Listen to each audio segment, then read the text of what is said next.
In order, all board members are present. Next, can I have a motion, please, and a second to approve the agenda this evening? Motion by Chair Tuttle, motion by Kavanagh. Any questions or clarifications on the agenda? All in favor of the motion, please say yes. Yes. Opposed, no. Motion carried.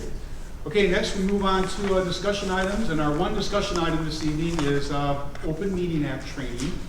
We have Brad Banasek with us from the Michigan Association of School Board. Brad is the legal counsel and director of labor relations and policy for the Michigan Associations of School Boards, and so we are very pleased to have him here with us tonight and spend some time with us going through Open Meetings Act training. So for the audience, we believe this will be 90 minutes, give or take, for this session this evening, depending on questions and so forth, just to kind of give you an idea. But with that, Brad, I will open the floor to you. All right, well, thank you, and I really appreciate being here tonight. Great opportunity to kind of dive into the requirements of the Open Meetings Act, and I appreciate you reaching out to MASB to do this, because I think it's important that all public bodies, it's not school boards, but your county commissions and other elected bodies comply with the Open Meetings Act. And with our Open Meetings Guide and the classes we do on the Open Meetings Act, it's a high priority for MASB that our members are aware of the requirements. And just this past year, there's been 2 cases where you've read about the high penalties that a public body may receive for not complying with the Open Meetings Act. And neither of those cases involve school boards, but just an example, of what can happen if you're found not to be in compliance. Now, the workshop we're going to be doing today is kind of an abbreviated version of an Open Meetings Act class I do that's approximately 3 hours long. So in reducing that time, we're not going to get into detail about meeting minutes or notice of special meetings or regular meetings. So we'll cover the areas where I feel that boards need, to really know most about in order to ensure compliance with the Open Meetings Act. And as we're going through the material, please don't hesitate to stop me and ask questions, or you can wait till the end and ask questions at that time. But on the overview, you see what we'll be covering tonight. First, we're going to start with some key provisions under the Open Meetings Act and look at those terms and the definitions of those terms. And I think that's important to ensure compliance with the Act. The issue of electronic communication, whether you're communicating by email or by text, what are the Open Meetings Act implications for that? Committee meetings, always a big issue under the Open Meetings Act, whether you're required to host those committee meetings and comply with OMA. And then virtual meetings. This is a new section of the Open Meetings Act, Section 3A. We'll talk about the requirements of that section. And then closed meetings, probably the biggest area of liability for school boards, where I see the most missteps by public bodies when they're going into closed session and either not going into closed session for a legitimate reason, or while you're in closed session, not fully complying with the Open Meetings Act under those circumstances. And then we'll finish up with some quick points on special meetings, emergency meetings, and public comment. Now, certainly that's been a big issue for school boards, not just in Michigan, but throughout the country, where you have more folks attending board meetings nowadays. So we'll get into some public comment issues, what type of rules that you can adopt and enforce. And then we will finish up with enforcement and penalties. And a quick note on agendas with 1A rather than 2A, as indicated on my overview. So let's go ahead and get started. So some key provisions of the Open Meetings Act. These are 3 really important requirements. All meetings of a public body shall be open to the public. What constitutes a meeting? So when are you in a meeting under the Open Meetings Act? And what is a public body? Now, as a school board, obviously you're a public body, but are your committees public bodies for the purposes of the Open Meetings Act? And we'll take a look at that issue. All deliberations of a public body where the quorum is present need to take place at a meeting open to the public, unless a closed meeting applies. So we'll take a look at deliberations and how deliberations compare to decisions. The difference there is important when you're in closed session, okay? You can't make a decision in closed session. All decisions of a public body shall be made open to the public. So you have to draw a line when you're in closed session, stopping at deliberations and ensuring that you don't move over to making a decision as a board while in closed session. So first, let's take a look at a meeting. You see the definition there. Convening of a quorum for the purpose of deliberating for or rendering a decision on public policy. So decision making isn't a threshold requirement.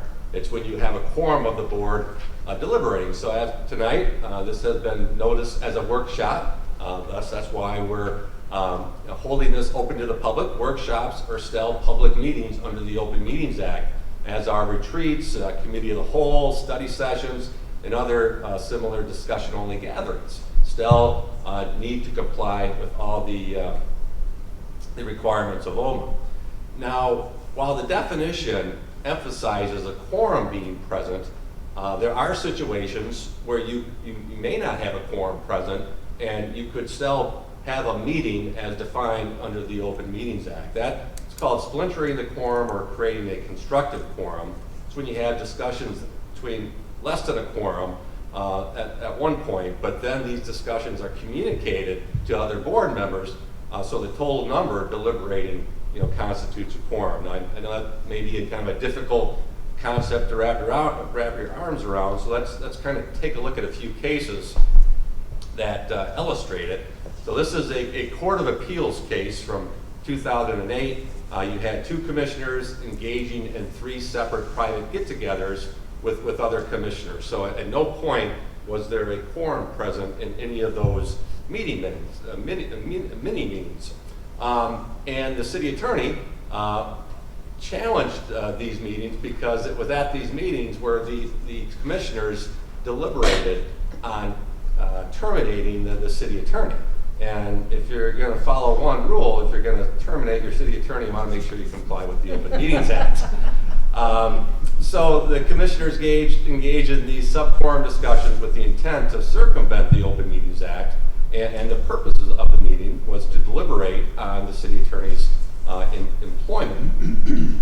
And the court in this case found that these meetings constituted far more than an informal canvass of informal canvassing by one board member to another. And we'll talk about canvassing a little bit later on. But the Open Meetings Act does allow you to, contact other board members to see where they stand on a particular issue.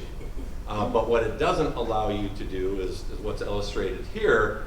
Have a meeting of 3 board members and then another meeting of 3 board members, and then sharing what the discussions within those 2 meetings to the point where you have a quorum of the board deliberating on a particular issue. So that constitutes splintering the quorum or creating a constructive quorum, which is an Open Meetings Act violation.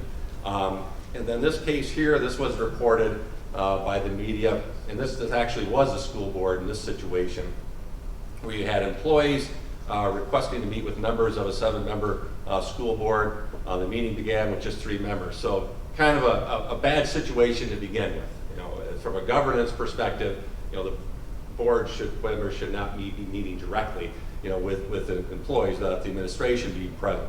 That's what happened here. And then a 4th board member showed up at this meeting, and the board recognized that 4th board member's presence would create a quorum under the Open Meetings Act.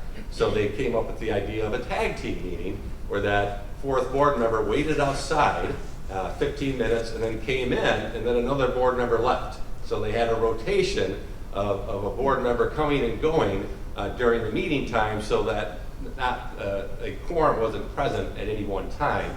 And this was reported to the county prosecutor. Prosecutor found that yes, this was a meeting under the Open Meetings Act. It created a constructive quorum, even though you splintering have a quorum physically present at one time.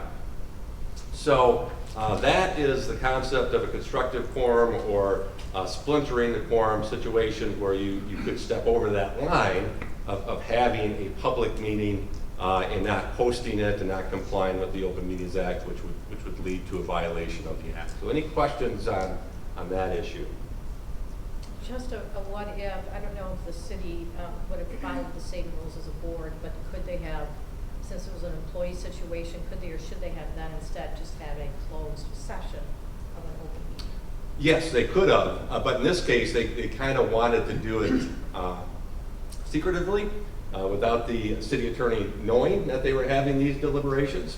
So yeah, the proper process would have been providing the employee with notice, giving them the opportunity to request a closed session to discuss a possible termination with the board in closed session. Any other questions on that? Brad, are you going to go deeper into committees? And Yes, we will definitely do that. Yep. All right, so on the other side of that, so that side, quorum not physically present, but possibly still having a meeting based on splintering the quorum or creating a constructive quorum. Now, on the other side, you have, can a quorum of the board ever gather outside of a public meeting and not be subject to the requirements of the Open Meetings Act? And you do have some examples of that. So these are situations where you have a quorum of the board together and you don't have to post that as a meeting under OMA. So the first one I refer to as the MASB exception, which would allow you to, we have our annual conference coming up in 2 weeks. So you could have a quorum of your board, attend our annual conference and sit together at any of the general sessions or be together in any of the clinics or classes, and that would not constitute a meeting under the Open Meetings Act. You would have to meet these three elements though. So the first one being that, at our conference, we're going to discuss issues that are broader than just that are specific to your school district and school board. And then it must be open to other school boards, which is obviously the case. And then while you're there as a quorum of the board, you have to refrain from any collective deliberations. Okay? So you can bring in that information, but if you want to deliberate on it, you hear of this great new concept during a general session or a clinic session, you have to bring that back to the board table.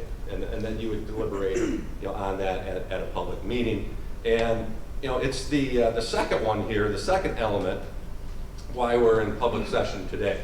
Because that's one of the first questions I get when I come in to do a workshop. Do we have to do that as an open meeting? And based upon guidance from the Attorney General and court cases, you have to, because this is just specifically for your board. Even though we're covering an issue that applies to the 600 school boards in Michigan, it's still specific to your board, and no other boards are invited or are part of this workshop. Brad, suppose Yes. that all the board members from one district went to dinner together that night, Mm-hmm. and they had a conversation. When does a conversation become deliberation? Well, and that's kind of the first one listed on this slide, a social gathering or a chance gathering. So going out to dinner clearly would be a social gathering. And while you're dining with your colleagues, you really have to keep the conversation just on a personal level. There shouldn't be any discussion about school district business, board business, while the quorum is present at that dinner. So that's the standard that should be applied to that situation. Anytime, whether it's a holiday event, your board is together for a athletic event or a fine arts event, or even graduation, where the board is together as a quorum, that's considered to be a social gathering. And the purpose of that is not to deliberate on any school district business, so you have to ensure that there isn't any discussion about matters that are going to come before the school board. Brad, you mentioned that this was slanted towards a single board. So in a case like what we're doing today, if we did a training session for something and it was with, say, us and Jennison and Granville, would it then be considered different than what we're doing now? It would be, yep. In that case, you would be able to follow this exception here on conferences and workshops. So for example, I do a lot of presenting for ISDs. If your ISD were to present an Open Meetings Act workshop, that would have been a situation where it would not have to be posted as an open meeting. Presentations by groups. This would be another community group or community organization holding a meeting that they would like to have the board attend. You can attend that meeting as a quorum of the board without having to post that as a meeting under the Open Meetings Act. But while you're there, you're just listening, and you're not deliberating on any information you're gathering from that meeting. Okay? And then lastly, this rarely comes up, but it's actually has been relevant in some districts close to yours, where we're having board members being subject to recall. And if you have 4 board members that are being recalled, those 4 board members can get together and strategize, how to defeat that recall election. That would constitute a political matter under the Open Meetings Act, and as long as they're only discussing how to defeat that recall, they would not have to post that gathering as a meeting under the Open Meetings Act, and even the board members who are not being recalled could be invited to that gathering and could strategize with the recalled or proposed recalled board members on election issues and how they were going to go about to not get that recall on the ballot. So any questions on permissible gatherings before we move on here? All right, well, let's get into electronic communications. So can email communications or text by a school board or among school board members violate the OMA? Yes. Again, you go back to the definition of a meeting. Okay? Do you have a quorum of the board engaging in electronic communications? That would constitute a meeting under the Open Meetings Act. So a two-way email exchange between 2 board members, not a problem. So that's the same thing as 2 board members meeting in person and talking in person. That's always been permissible. Or talking on the phone, 2 board members. That's never been a problem under the Open Meetings Act. And it doesn't prohibit your superintendent or the superintendent's executive assistant from sending out a one-way communication to all 7 board members as well. But how you respond to that communication is important, because you don't want to respond copying the 6 other board members and starting a deliberative process based upon the information that you received from your administration. So kind of a court case here to illustrate where a board stepped over the line and violated the Open Meetings Act by using email. This was not a school board. This was a county commission. You had 4 existing long-term commissioners and then 3 newly elected commissioners. And these newly elected commissioners thought it was odd that the 4 longstanding commissioners would vote on matters at their meetings and would never deliberate on them. No discussion, no deliberation whatsoever. Solid 4 votes on every item that came before this commission. Now, the 3 board members found out that these other 4 board members were communicating by email prior to the meeting. Okay? And it was predominantly 3 commissioners back and forth, and then copying that 4th board member who wouldn't respond but would just receive the messages. So the 4 commissioners argued that, well, there's only 3 commissioners actively engaging in discussions here, so it would not be a meeting under the Open Meetings Act, so we're not violating OMA. But the court ruled differently, that copying that 4th board member on the discussions between the 3 board members violated the Open Meetings Act. That constituted a quorum of the board deliberating. So I guess the takeaway from this case is that when you're exchanging emails or communicating by email, it doesn't necessarily have to be 4 board members actively responding and sending. It could be 2 board members back and forth copying 2 other board members, and you could still have a quorum of the board deliberating by email, which would result in a violation under the Open Meetings Act. So yeah, go ahead. So are you saying if a board member wanted to communicate something to all the other members and strictly, like you said, a one-way communication, that's fine, but as soon as an email is sent from a board member and others start responding or having some communication, that's when it starts to get muddy? Yes, yeah, when you have multiple board members involved in that email communication, and one-on-one communication is fine, but you shouldn't be copying other board members on that. A one-way communication to 6 other board members is fine.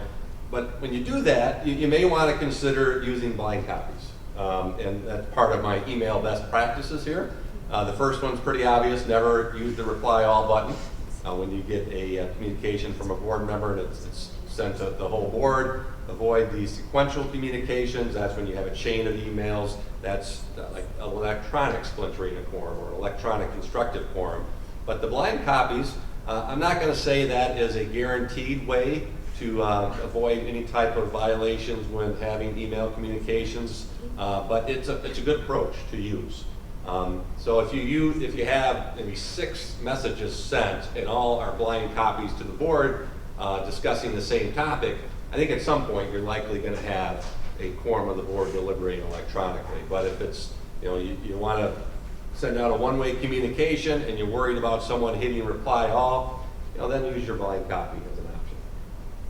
And then you're having a board member alert. Yes. Sorry, Brad. And what about you want to line up on a date for a future meeting or something, Mm-hmm. something like that? I need feedback on, does this date work or does that date work? So that's a great question. I don't consider that to be deliberating on a matter relating to public policy. So that is another part of the definition. Now, we've been focusing on the quorum element of that definition, but that's the second part of it, is that the deliberations have to be related to making a future decision on public policy.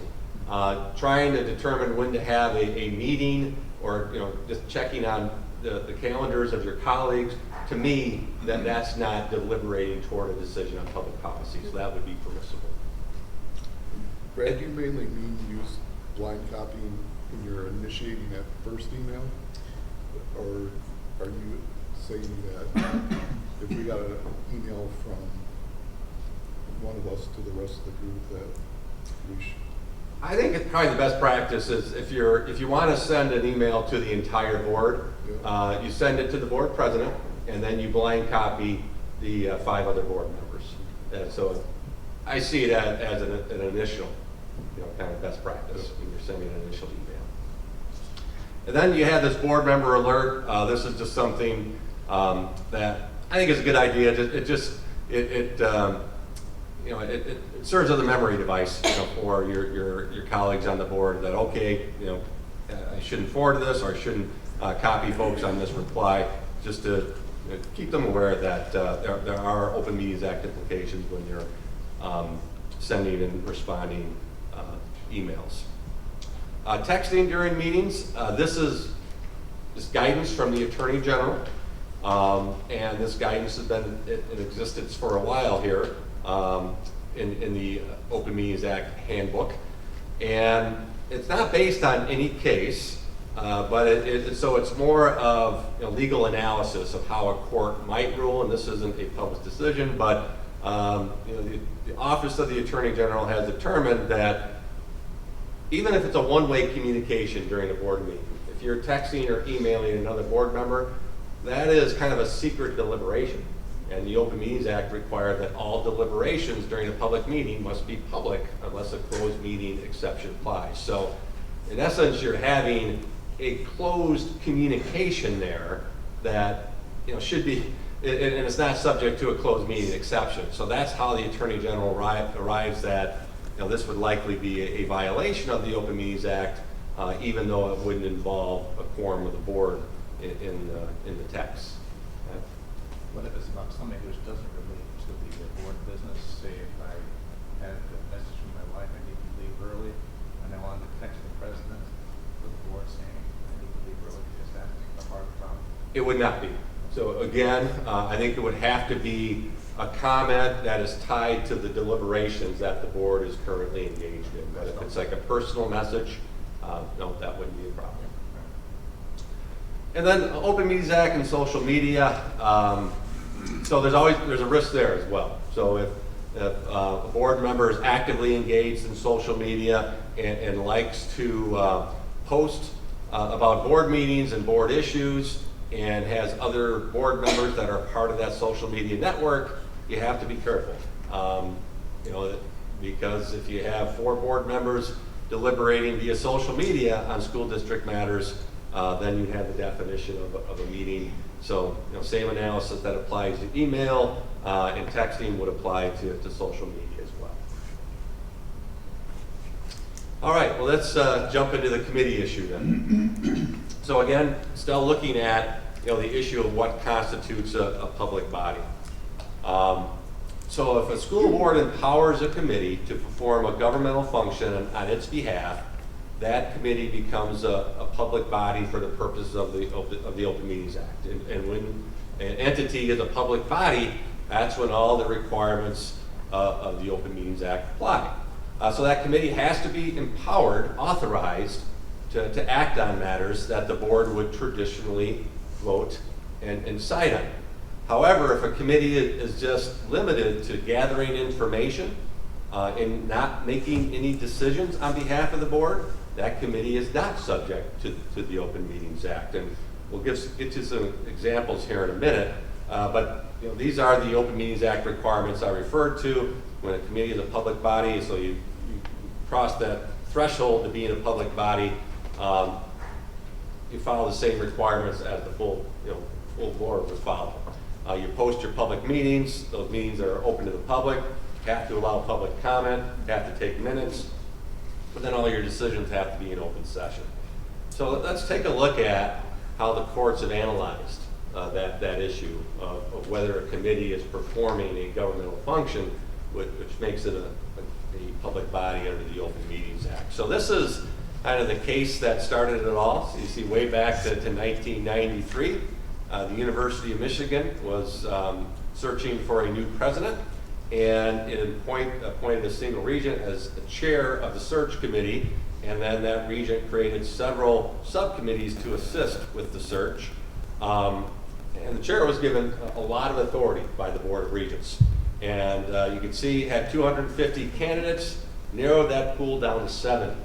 So clearly making a decision. Anytime you're eliminating that number of candidates, you're making a decision that traditionally would be made, in this case, by the Board of Regents. And it was acknowledged that the chair's method in narrowing the pool and conducting the search was to achieve the same type of intercommunications that could have been achieved at a full board meeting. So this case went all the way up to our Michigan Supreme Court, and it determined that the various committees were acting as public bodies under the Open Meetings Act, and by not posting their meetings, not allowing the public to attend their committee meetings, not allowing public comment at these meetings, all of these committee meetings violated the Open Meetings Act because they've been given authority by the Board of Regents to act on the board's behalf, and this was one of the most important functions that a board is involved with, and in this case, hiring a president to a university. So this is the case then that started the effect of committees being subject to the Open Meetings Act and creating that issue of okay, is the committee performing a governmental function or not?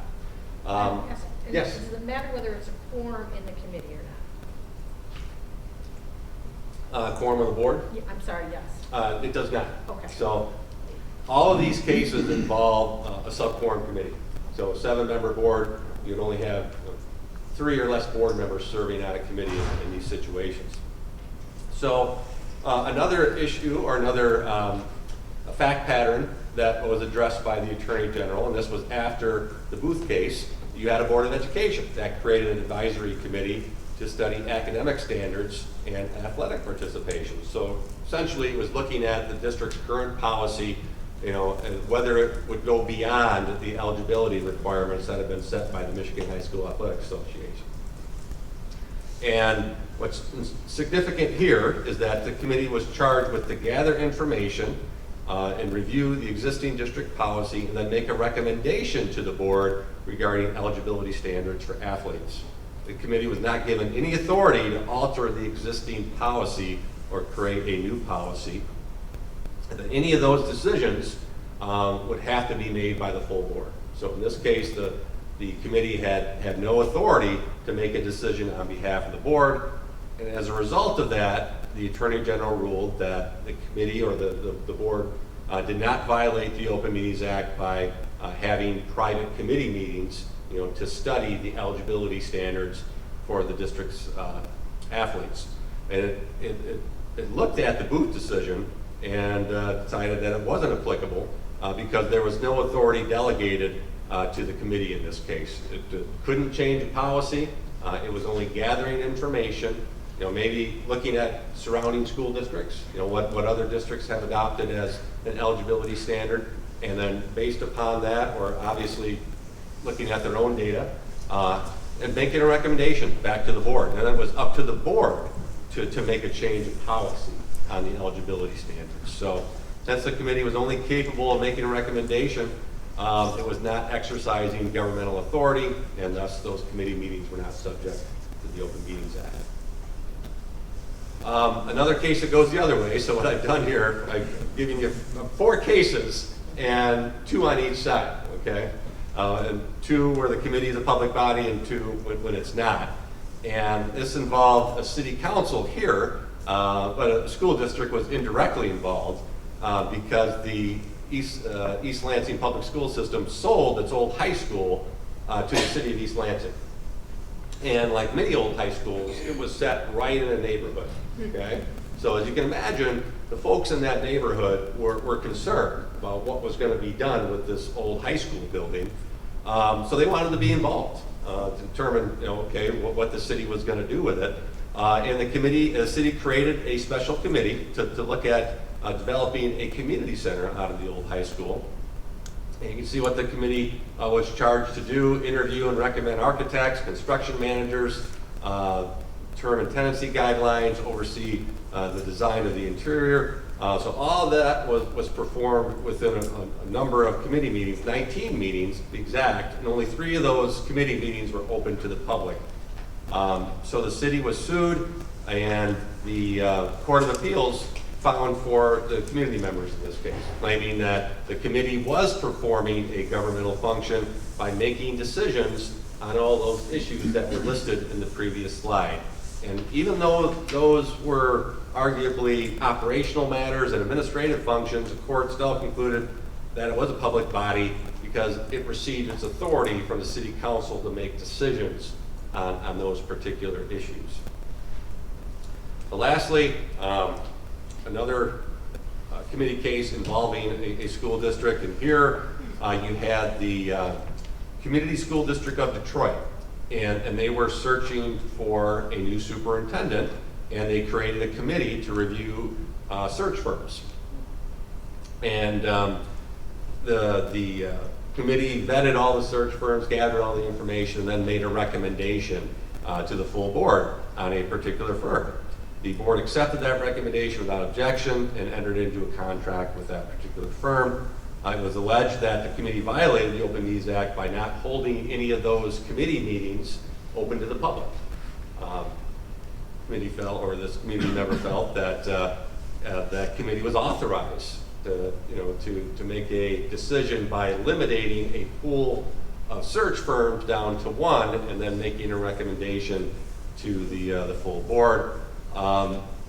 The board, or in this case, the court, did not agree that this was analogous to the Booth case, okay?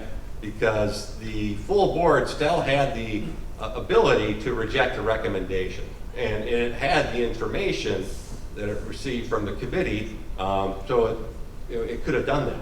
It didn't have to rubber stamp the recommendation from the committee, so it was free to consider the merits of the prospective search firms at a meeting open to the public. And again, the court looked at the function of the committee, and it was to gather and present information to the board and make a recommendation. It was not making a final decision that the board didn't have any say in.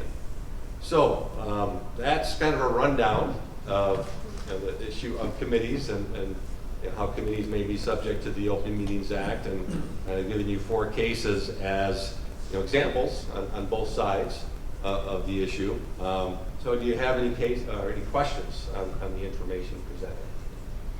That area of making a recommendation. Mm-hmm. I mean, and you gave us a couple of examples of where a recommendation was made, but that was not by a committee to the full board. The board took action on the recommendation. Mm-hmm. Another example where a recommendation, again, this latest example where the recommendation was made with the board, but that was in violation of it. So again, can you just parse that out a little bit more? Sure. And so as a disclaimer, MASB has always recommended to post all of your committee meetings open to the public.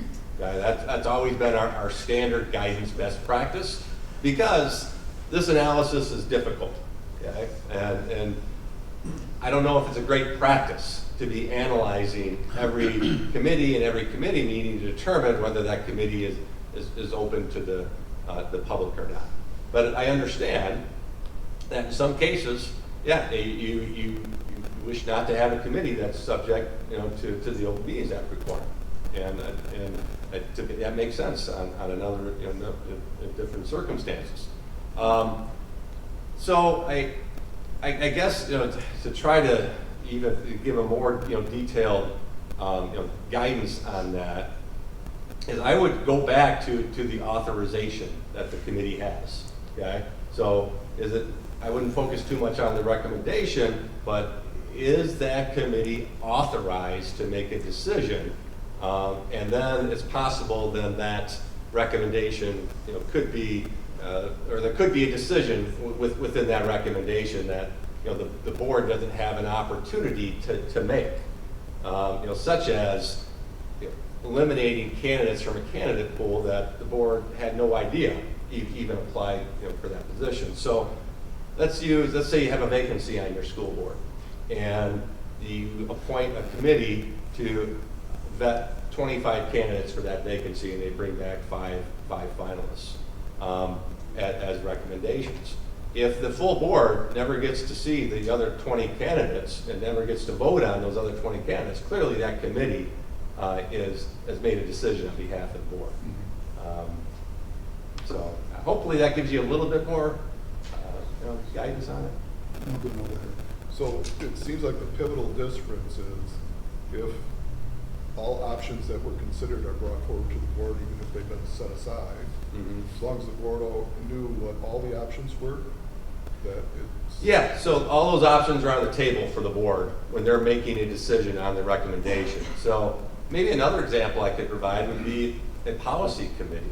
So if your policy committee is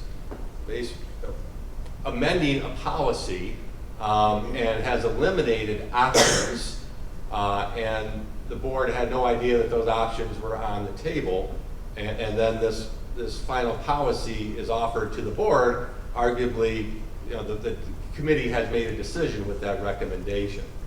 So that would be another example. But again, very, very fine line, and yeah, if you're able to, again, our best practice has been, post all your committee meetings and hold them open to the public. Yeah. So being a school, if we wanted to implement, let's say, a curriculum change of some sort, or we have a curriculum change, Mm-hmm. does the curriculum committee make the decision, or they would bring a recommendation to the board, and then the board would have to formally vote on it? Or can the committee be empowered to make a decision? Again, you would probably follow policy on that.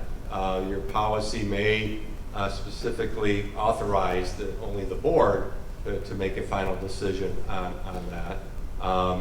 I think in that case, probably, again, it's kind of similar to a policy, change, if you're making a change relating to a curriculum matter. And erring on the side of caution, I would probably recommend that those committee meetings be posted based upon the facts that you presented there. Does that mean then, Brad, you have to have open comment? Yeah, you have to have open comment, post the meeting, and take minutes. Again, and the reason why we see cases on committees every year is because of the uncertainty of that kind of blurred line of what's a recommendation and what's a decision. And sometimes it's really difficult to tell. So in the example that Barb gave, if it's a matter of getting some information about some general direction and providing feedback, what would that be considered? Clearly, to me, that would not be making a decision. And if you're gathering information and whether providing feedback to the entire board, yeah, that type of committee would not be subject to the Open Meetings Act. Are there committees that will function in both environments? So sometimes a committee will be open to public comment, and other times that committee may not be? So I think that's an unanswered question that the courts have not answered yet. So, can a committee kind of go back and forth between being a public body or not? Such as, maybe a finance committee, where a finance committee is making decisions at one meeting, but then at another meeting, it's just gathering information. So at that one meeting, it's a public body, and the other meeting, it's not. Courts haven't addressed that issue yet.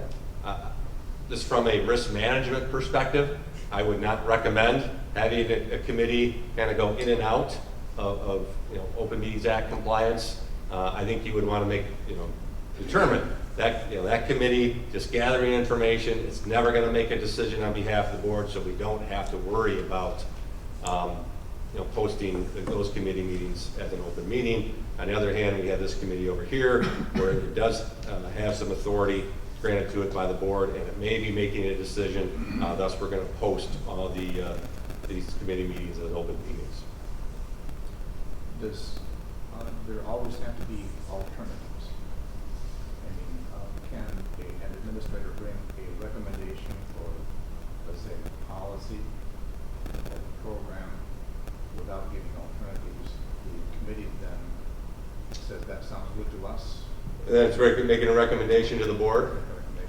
See, in that case, I would say that committee likely doesn't have the authority of the board to make a decision. And it sounds like it's almost an administrative decision that's being subsequently approved by the board, since it's coming as an administrative recommendation. So in that case, I would say the committee would be subject to the Open Meetings Act. And to expand on Mark's point, if the committee is offering input like, hey, did you think about this? Did you consider that? What about this aspect? Make sure, kind of helping the administrative team to vet that. Yeah, to me, that's gathering information. Yeah. And kind of more of a fact-finding type of function rather than a decision-making function. Brad, I've always thought over the years too that it was not even legal for us to relegate our authority if something's in policy says this requires approval of the Board of Education, that we cannot relegate that authority to anyone else but ourselves. Well, it does depend upon what the law says and what your policies say. Okay. So for example, the example I gave earlier about filling a vacancy on the board, that final candidate has to be appointed by the board. But the law doesn't say that the board has to make a decision on eliminating, the 24 other candidates.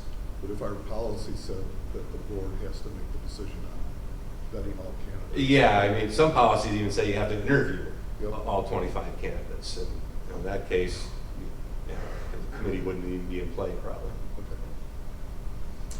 So this is a kind of a sub-issue to the committee, whether it's a public body or not issue.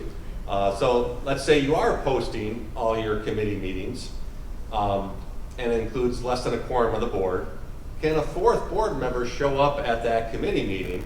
And I have virtual committee here, but it could be an in-person committee meeting as well. So if that fourth board member shows up, is that okay? Because it's a posted committee meeting. And it's not, because there's a difference between posting a committee meeting as an open public meeting and posting a special meeting as an open public meeting. So when you post a committee meeting, the expectation is matters are only going to be deliberated on and possibly decided on by less than a quorum of the board. If a fourth board member shows up, then you have a quorum of the board deliberating on a matter that's likely going to come before the full board. Thus, that constitutes a special meeting under the Open Meetings Act rather than a committee meeting where a committee is considered to be a public body. So, based on the analysis we looked at in the Markle v. Mackley decision, that fourth board member doesn't even have to be engaged in the deliberations. It could be a fourth board member just sitting silently listening to the three other committee members deliberating, and that still could constitute a meeting under the Open Meetings Act. So I advise against it. If you're going to have a fourth board member show up at a committee meeting, then it should be posted as a special meeting. Or if the board member shows up unannounced and surprised the chair of the committee, then you would recess the meeting, have a quick conversation with the board member and indicate that, there's a risk of violating the Open Meetings Act based on the board member's presence there. All right, so back to the other terms that we were looking at. So that was kind of fleshing out what constitutes a public body. Now, what about a decision? So all your decisions have to be made in an open meeting. And a consensus building process falls under the definition of a decision under the Open Meetings Act. And whether board members are in person in a closed session, or whether they're doing it by sub-quorum meetings or electronic communications, that could constitute a decision under the Open Meetings Act. But as I mentioned previously, canvassing your 6 other board members on a particular issue does not constitute a decision under the Open Meetings Act. So the example I always like to give is your organizational meeting where you elect your officers. And you don't want to nominate someone who's not going to get elected for an office. And say, I'm going to nominate Bob for vice president. I can contact my 6 other colleagues on the board, say I want to nominate Bob for vice president. However, I don't want to nominate him if I know he's not going to get elected.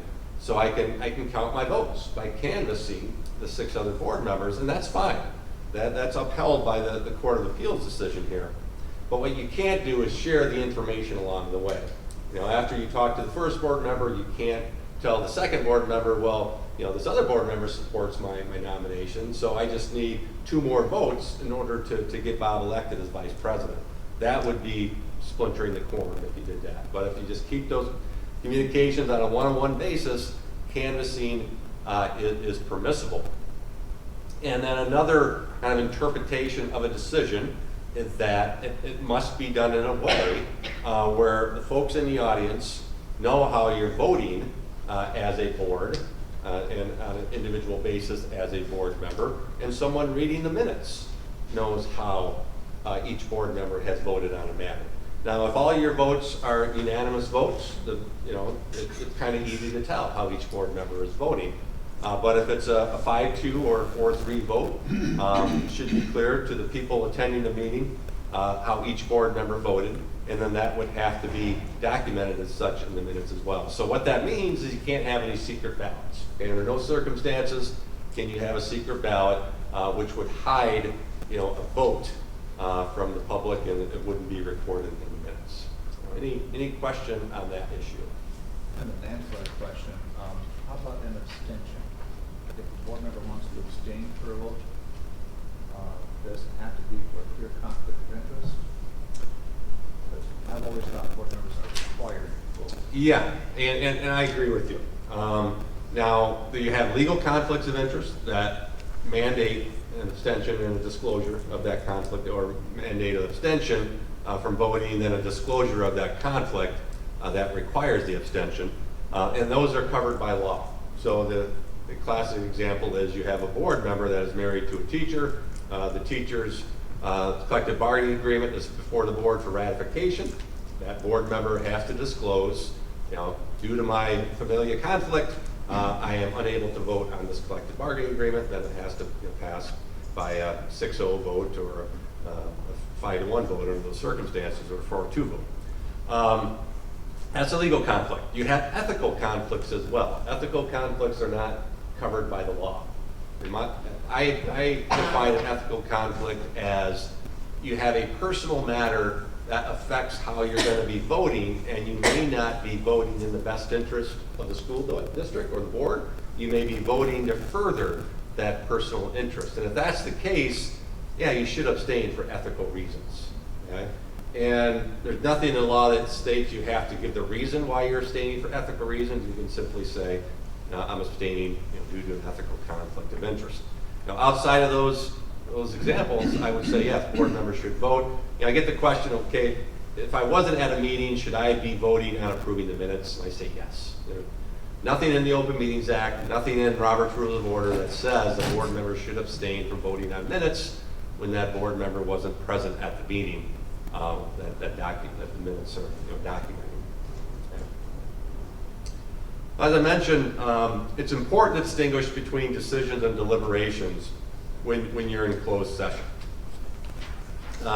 You can deliberate in closed session, but once you start kind of purposefully coming to a consensus, to the point where that consensus is essentially a decision, that's when you cross the line from making, from deliberating to making a decision in closed session. So that's when it's important. Your chair kind of has a pulse on the discussions of that closed session and is able to make a determination. Okay, I think we've deliberated enough on this point, and I think we're ready to go back out into to open session and make a decision on this matter. So you don't cross that line while you're in closed session to making that decision. Now, there is one very limited exception to this, and it relates to going into closed session under 8C of the Open Meetings Act, which allows you to go into closed session and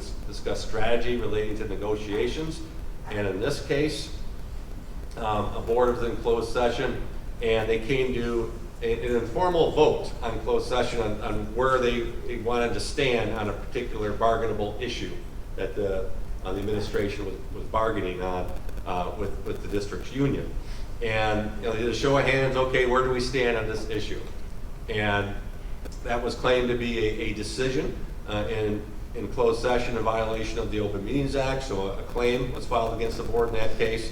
But the Court of Appeals did not find a violation, emphasized that that still constituted deliberations at that point because the contract still needed to be negotiated. Okay, that wasn't going to be the final decision on that particular bargainable topic. It was just kind of authorizing the administration, what the parameters should be on that particular issue. So you may come to a consensus in closed session on negotiable matters. Okay, that's a very limited exception that allows you to make a decision in a closed meeting. So before we go into virtual meetings here, any questions on any of those terms that we looked at, decision making, deliberations, public body, anything we haven't covered? If not, we'll go ahead and have a quick conversation about virtual meetings. So now until December 31st, you can have a virtual meeting in whole or in part to accommodate someone who's been called away for military duty, someone that has a medical condition and is unable to participate physically in a meeting, or you're subject to a local state of emergency. After December 31st, the only way to have a virtual meeting in part would be to accommodate a board member who's been called off for military duty. You see the definition of what constitutes a medical condition, very broad definition. I don't think it should be left up to the board president or the administration or anyone else on the board to determine whether someone's medical condition meets that definition. I think it's up to the board member to inform the chair and maybe the superintendent as well that he or she has a medical condition that prevents the person from attending the meeting in person. And then what that does, it kicks in Section 3A of the Open Meetings Act and allows you to have a virtual meeting in part. But what you can't do any longer, even at present time, is to allow someone who's away on business or someone who's on a vacation, and that person still wishes to participate in your meeting. Clearly that person can't vote. And the way I interpret the new Section 3A of the Open Meetings Act, that person shouldn't even participate in deliberations, and obviously that person shouldn't be marked as present, if they call in or they zoom into a meeting. I think the most that person could do would be just to listen in on a meeting. That would be it. I wouldn't go any further than that. If you go any further than that, then you're possibly conducting a virtual meeting in part under Section 3A, and then you have all these other requirements you need to abide by, and then you're violating the Open Meetings Act because it wasn't a legitimate reason for having a virtual meeting in part. Okay? So even after December 31st, to just allow that for the person to listen in, isn't even possible then? No, so now until December 31st, you can allow a board member with a medical condition to participate fully in a meeting. Yep. Okay, if you follow all the requirements of Section 3A, which we're going to talk about here in a minute. But even today, if you have a board member that doesn't have a medical condition but is away on business and wishes to participate in a meeting, you have to say no. You say you can only listen in, call in, and then and you could do that after December 31st as well, but just limiting the board member's involvement to listening to the meeting. So when you say in part, you mean that the board member could log in virtually, but it doesn't mean you have to open it up to the whole community to be virtual. Is that what you mean by that? No, you would. Yep. So Okay. if it's just one board member, we will get to that issue in a minute. Okay. But if it's just, one board member that has a medical condition is participating virtually, you're having a meeting, a virtual meeting in part, and then that does open up electronic attendance and electronic public comment to the community. But what it doesn't open up is the 6 other board members being able to participate electronically. Those 6 other board members must be physically present, but that 7th board member can participate and vote virtually, and the community must be given a virtual meeting link so they can attend and participate virtually as well.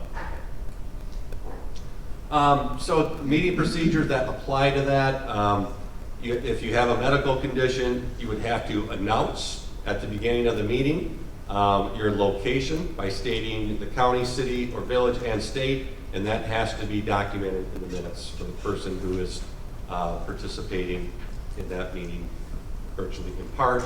And this is what I just referred to. If you're having a virtual meeting in part, you must comply with all of the virtual meeting requirements of Section 3A. That means 6 members are physically present, and you have 1 board member participating by remote means due to a medical condition or military duty. You have to follow all the Section 3A virtual meeting requirements on notice, agendas, public attendance, and public comment. We'll quickly run through those right now. And this is the one that kind of comes into play that you really need to consider in scheduling a virtual meeting in part. So you have a Monday meeting, and then a board member becomes ill over the weekend.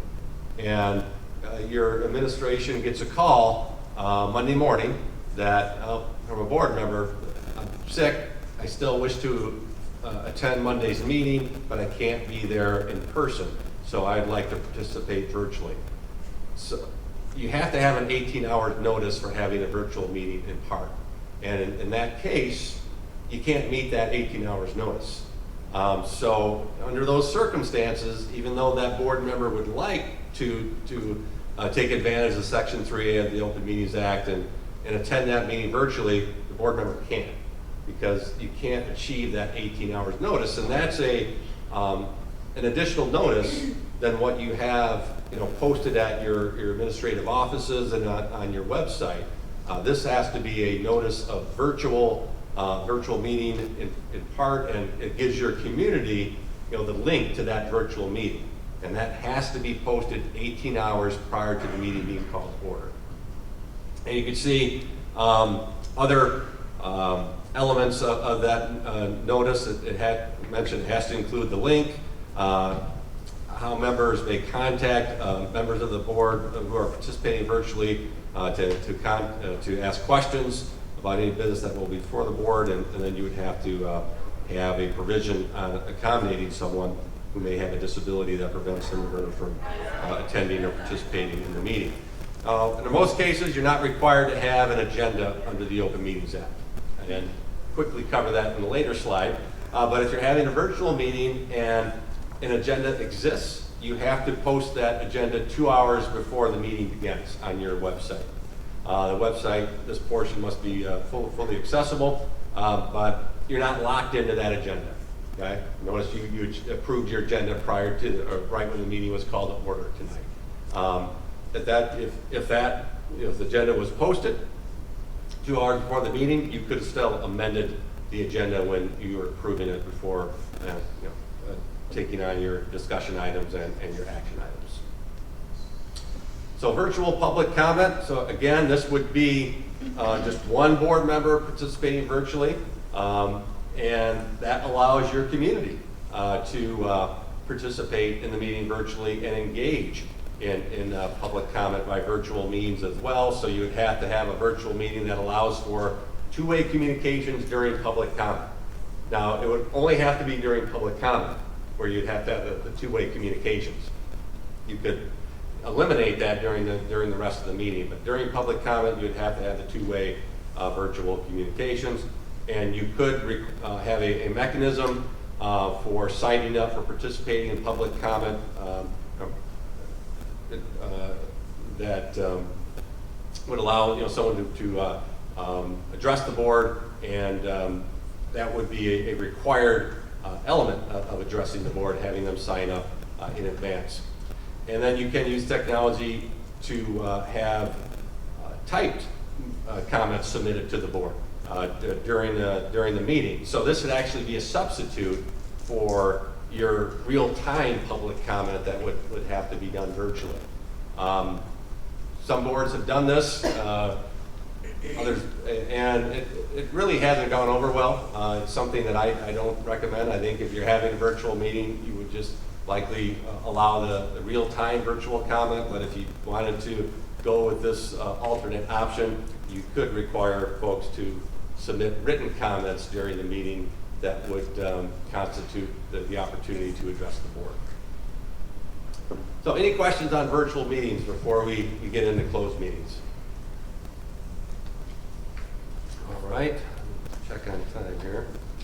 All right, so I got about a half hour.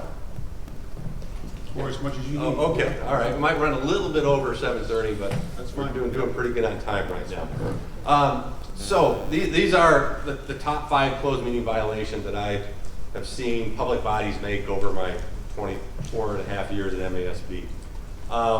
Number 5, exceeding the scope of the closed session. That's when you're legitimately in closed session, but you have closed session creep, as I like to call it, where you start bringing in topics into that discussion that don't fit in to that closed meeting exception.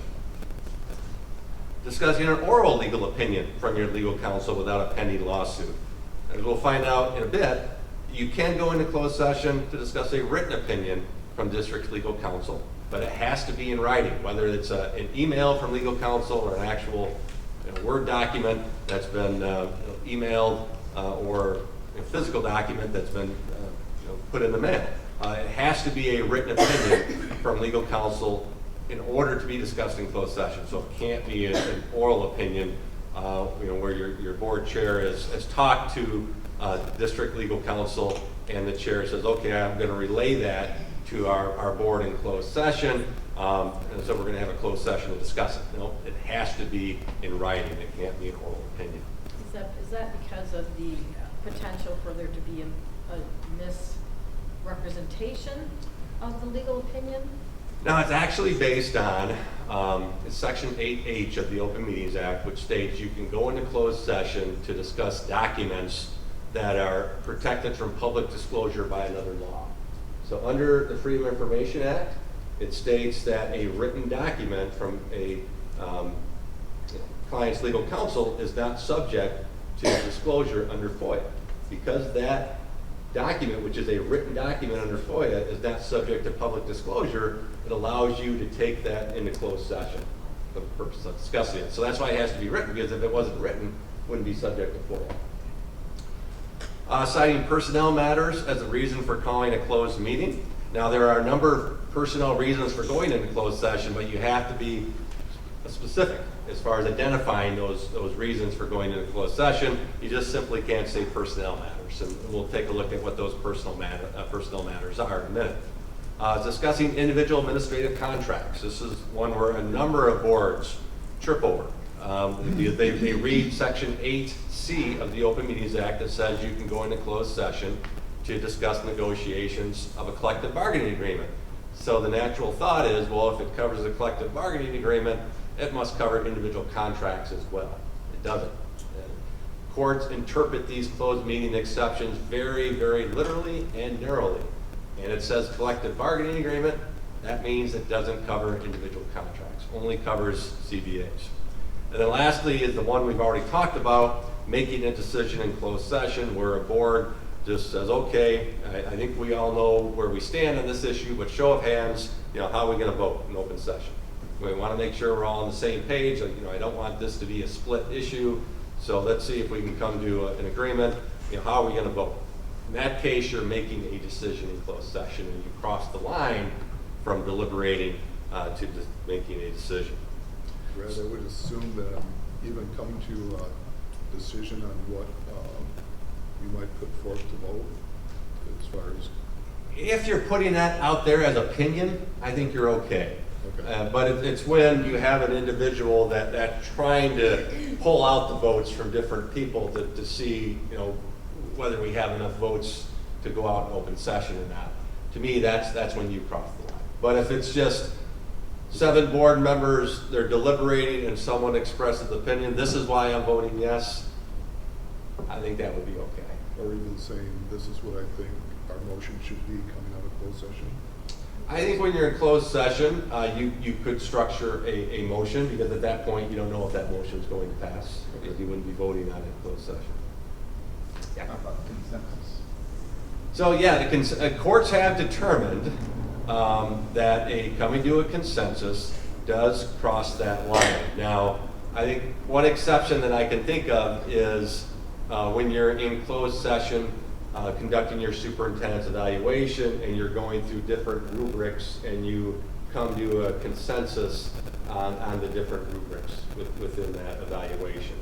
In my opinion, you're not making a decision, because ultimately, you're going to go out in closed session, you're going to approve that final evaluation and not all the individual, rubrics. So I think at that point, you're still deliberating, and you're coming to a consensus on those different rubrics of your superintendent's evaluation. To me, that would be an exception to coming to a consensus. But on other, this one vote items, and you come to a consensus on a one vote or a one issue matter, courts have determined that does constitute a decision. So just some procedural requirements on the Open Meetings Act. You have to be in open session to go into closed session. It would be really nice and convenient if you could simply say, we're in closed session, and you don't have to worry about any of the open meeting requirements. Unfortunately, that's not the case. In order to have a closed session, you have to be in open session first, and then you have to vote to go into closed session. Some cases that's going to be a majority vote, other cases it's going to be a 2/3 roll call vote. I have those issues or items that require a 2/3 roll call vote identified on the slides that we're going to be addressing here in a minute. Again, you can't make a decision in closed session, only deliberating and making sure you don't cross that line. Who decides who attends a closed session? It's the board. Okay, now there are exceptions here that allow an individual to request a closed session. So when you're going into closed session to evaluate your superintendent, the superintendent makes the decision of whether or not to have that in closed session or not. Or, as we talked about earlier, possibly terminating an employee. Going into closed session to discuss that termination, the employee can request that closed session. But let's say you have an employee that wants to bring in 10 people to argue against the employee's termination. Does that employee have a right to bring those 10 people into the closed session? Now, that's a board decision. The board doesn't wish to have those folks in the closed session. The board doesn't have to permit it. A lot of times, this decision can be made by consent, where the chair will say, "Is there any objection?" We'll use principal position as an example. Any objection to Principal Smith attending this closed meeting? Hearing none, Principal Smith shall attend the closed session. Okay, so the board has consented to that individual to attend the closed session, and sometimes that will likely come as a recommendation from the administration or the superintendent, or the superintendent thinks it would be helpful to have certain individuals in a closed session. And you could group all those individuals into one consent decision, and if someone disagrees with that person being in closed session, then you would vote on that specifically rather than doing it by consent. And another time this comes up is when you have a new board member elected to the board in November, and then maybe you have a December meeting, where you're going into closed session on a pretty significant issue, and that board member has yet to take office. That new board member elect, even though that person hasn't taken office yet, could be invited into the closed session as a non-board member at that time. Again, that would be a board decision. Is it required that you declare everybody who's been invited to the closed session beyond the board? No, I think if there's a past practice, for example, that would be fine. And you know, if it's expected someone is going to attend a closed session, it's when you have most cases, it's the example I gave, when boards don't handle a whole lot of terminations. Usually you're not addressing employee termination as a full board. But if you are, and if that person wishes to bring in 10 people, that's when the board would likely vote on whether that would be appropriate or not. All right, well, let's dive into the specific examples or exceptions for having a closed meeting. So Section 8A, to consider dismissal, suspension, or discipline of an employee or a board member if that person requests a closed hearing. Also permits a closed session under this section to consider complaints against an employee or board member. So yeah, it does include board members. Now in some cases, boards may consider censuring a board member. You know, a censure is a public reprimand.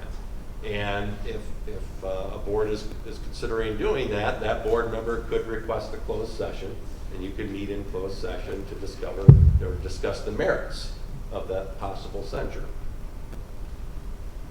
Again, sticking with 8A, evaluations, and almost 100% of the time this is going to involve your superintendent going into closed session to evaluate the superintendent at the superintendent's request. Now I got that second bullet point on there because I get the question on occasion from boards is that may we exclude the superintendent from a closed session during the evaluation if the superintendent has requested it.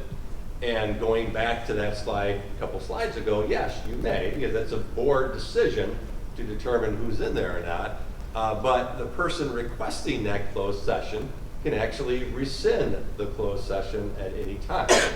So if a board does go down that route, and it's something MASB clearly doesn't recommend, we think the superintendent should be involved in that evaluation process 100% of the time and should not be excluded from a closed session.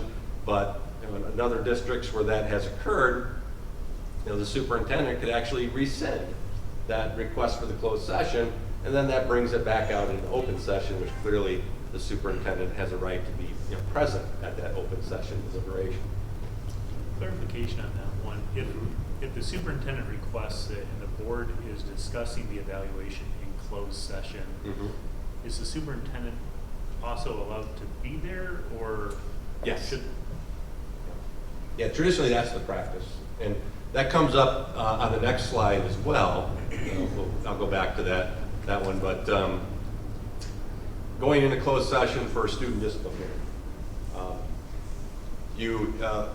In those cases, so the student and the parent are in that hearing, both sides have presented their case. It's a little bit of a different situation having the board deliberate outside of the presence of a student and parent when they're determining whether or not to expel that student. So in that case, that does occur. You can request that the parent leave during deliberations, but the administration should leave at that time as well. Because what you don't want is any ex parte evidence to be introduced without the parent and student being present. So it would be appropriate, under the circumstances for an expulsion hearing, but when you're looking at a superintendent, I think it would be highly unusual to exclude a superintendent during the deliberations of the evaluation. So the phases for the evaluation process, you can see the open phase. One that I get lots of questions on is establishing the goals of the evaluation. Can those goals be discussed and established in closed session?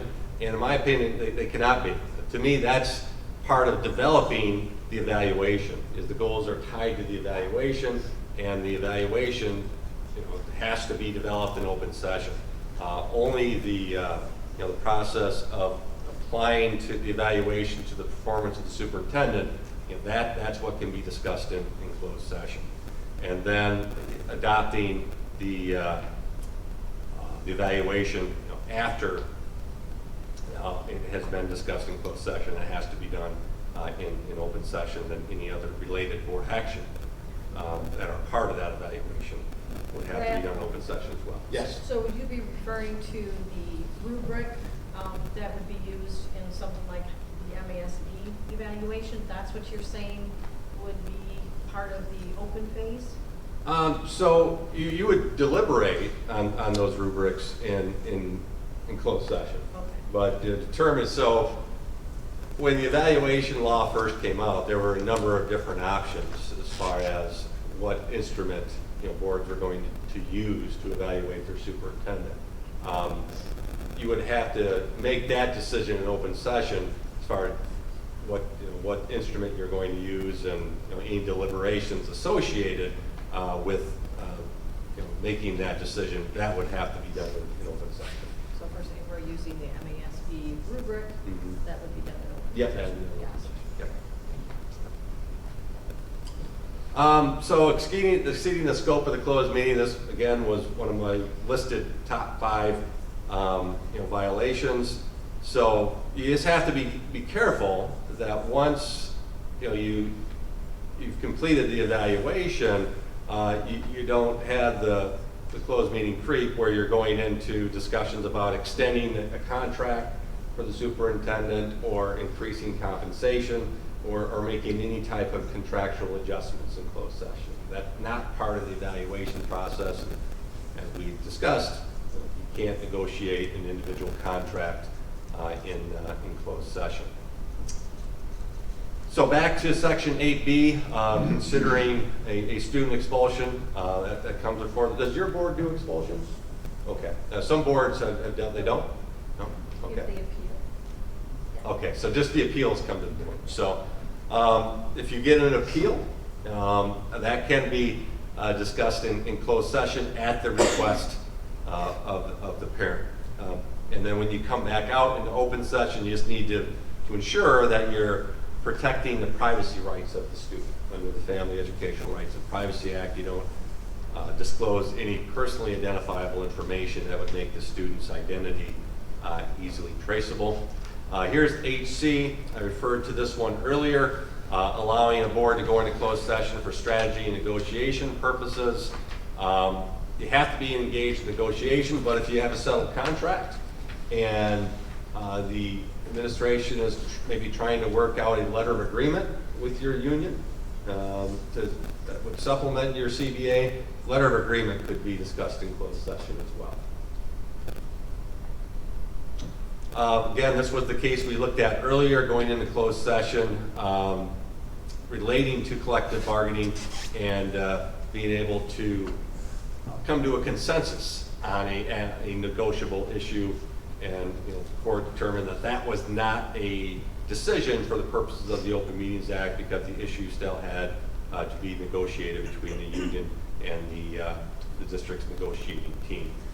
You're allowed to go into closed session to consider the purchase or lease of real property. This does not include selling property. So if you have any school surplus property that you're considering selling, that has to be discussed in open session. Well, but if you're purchasing property, you would be able to discuss that in closed session. This is one of the exceptions that requires a 2/3 roll call vote. And with a 2/3 roll call vote, you have to have 5 board members present. If you only have 4 present, then you would not be able to go into closed session even with a 4-0 vote, because you wouldn't be able to get to that 2/3 threshold. Pending litigation exception. So this is not the attorney-client privilege exception. This is when you're currently being sued. So you've received proof of service that a complaint has been established against the school district, whether it's an appeal to the Tenure Act or to the Tenure Commission, case in circuit court, or a unfair labor practice filed with the Michigan Employment Relations Commission. Any of those apply, but they have to receive proof of service, that that complaint has been filed. If you have that, then you can go into closed session under 8E. Your attorney must be present, either physically or virtually. The consultation must be specific to that pending litigation. And having friends there must identify, and I'll get to that issue in a minute. And then number 3 always applies, because if you're in open session discussing settlement strategy or litigation itself, you're always at risk of hurting your position in terms of litigation strategy or a settlement position. And then this one requires a 2/3 roll call vote as well. So a case from 3 years ago determined that you have to identify the pending litigation that you're involved in. So you just simply can't say, going into closed session for pending litigation, you have to identify the case, whether it's a tenure case, whether it's a Merck case, Court of Appeals case, whatever the case may be. It has to be identified in your motion. It has to be identified in your minutes as well. 8F allows you to go into closed session to consider employment applications and applications submitted for someone seeking appointment to a public office. Now, boards will use this when they're conducting a superintendent search. This requires a 2/3 roll call vote. The candidates have to request confidentiality. So usually never applies to filling a vacancy on the school board, because the candidates don't request confidentiality. But when you're conducting a superintendent search, your candidates are employed by another school district, and they wish to have that confidentiality. So that allows you to go into closed session under those circumstances. But that's early on in the process. All interviews, whether it be interviewing prospective board candidates or superintendent candidate, all have to be done in open session under the Open Meetings Act. And this is section 8H, so this is the one that covers attorney-client privileged information, because that written document is protected from public disclosure under FOIA, allows you to go into closed session to discuss it. You can also go into closed session to discuss education records that are protected under FERPA, or any other documents that may be protected from public disclosure under FOIA. And you see those listed on the bottom there, test questions and answers. Under FOIA, you couldn't have a student make a FOIA request for the answers to the student's semester final exam. Yeah. I'm sure it's been done. Yeah. So the attorney-client privilege, it doesn't protect all documents that are the product of an attorney-client relationship. There has to be opinion applied to certain facts provided to the attorney or gathered by the attorney. In most cases, this isn't going to be a dispute. Your attorneys know that what is going to be protected, under that privilege. And then this is the most recent addition to the closed meeting exceptions. 8K allows the school board to meet in a closed session to consider security planning to address existing threats or prevent potential threats to the safety of the students and staff. Requires a 2/3 roll call vote. The effective date of this practically 2.5 years ago. So this has been kind of a relevant closed meeting exception lately, based upon school districts wishing to discuss COVID-19 related issues in closed session and whether this exception applies to that. Clearly, you're going into closed session to address existing threats or prevent potential threats. So that part of the exception, I think, would cover any type of discussion relating to quarantine or a mask requirement. But is it security planning? And that's where there's a little bit of doubt, but there isn't any precedent on this particular exception. So I've been advising boards that I interpret this to mean to allow a board to go into closed session to discuss matters related to COVID-19. Now, I say it's the bronze option for discussing those matters in closed session. The gold option is the attorney-client privilege option. You have a written opinion from your attorney on a specific COVID-19 related matter that the board is considering and going to be deliberating on or possibly deciding. And and you're able to go into closed session to discuss that written opinion from your attorney. There, no doubt whatsoever.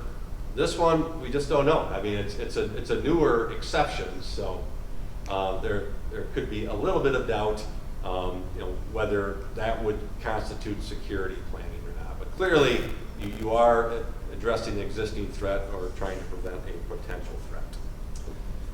Closed meeting minutes, you're required to have them. Okay, they have to be kept separately. They're considered to be very confidential. That's why they're kept in a special locked file apart from the minutes of open meetings. And you have to be careful. You want to make sure you maintain the chain of custody of those minutes. So your administration should always be in possession of those minutes. So as a board member, you can't come in and say, I'd like a copy of the closed session minutes to take home with me. Now, that would be breaking the chain of custody that the administration has in those minutes. So you could review those minutes if you were part of that closed session, but you cannot receive a copy of those minutes. So a closed session minutes should never be posted on a password protected website or put in a board packet. The chain of custody of those minutes should always be unbroken. So special meetings, you can call them under the Open Meetings Act. How you call them is based upon your bylaws. In most cases, it's either the president or two members calling a special meeting. Under the Open Meetings Act, if the president decides to call a special meeting, that has to be provided, the special meeting notice has to be provided 18 hours before the meeting.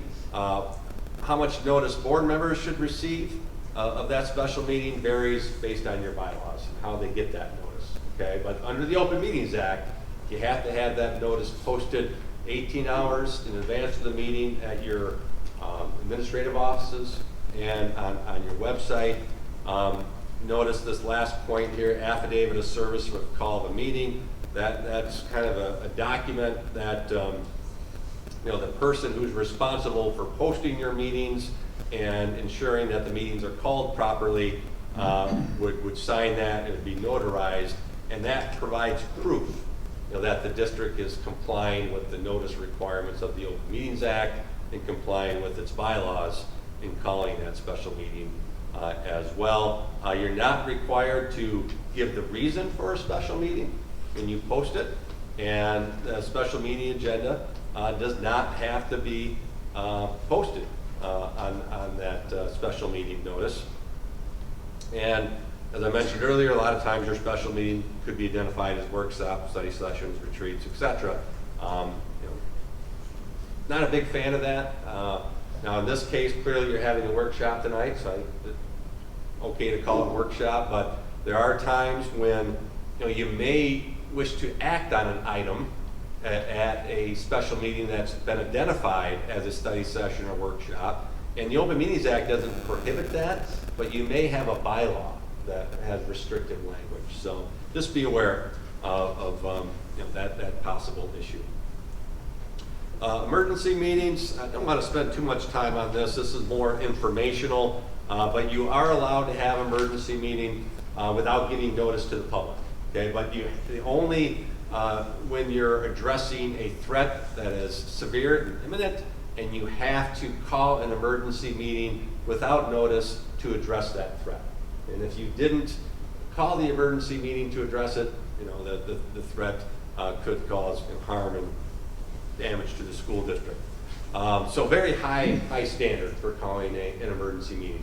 An emergency meeting is not a special meeting because you're not required to give notice of an emergency meeting. So the next couple slides are just the procedural requirements for calling an emergency meeting. I just want to make sure we have time to cover public participation.